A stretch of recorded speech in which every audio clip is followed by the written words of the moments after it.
Patuloy ang pamahagi ng tulong ng Department of Social Welfare and Development o DSWD sa mga pamilyang naapektuhan ng Bagyong Butchoy sa Region 3 at 4A.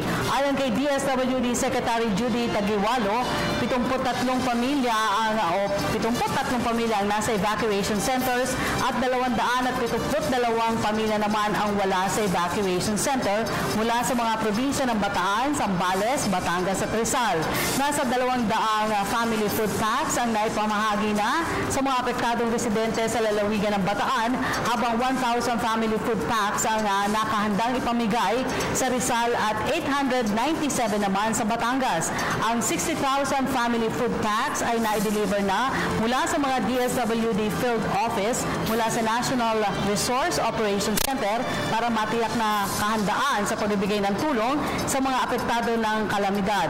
Nanawagan rin si Secretary Tagiwalo sa mga residenteng apektado ng naturang bagyo na ipagbigay alam ang kanilang sitwasyon. Anya, dapat makipag-coordinate ang mga naapektuhan ng Bagyong Butchoy sa mga DSWD field offices sa kanilang lugar para mabigyan ng agarang tulong ng DSWD.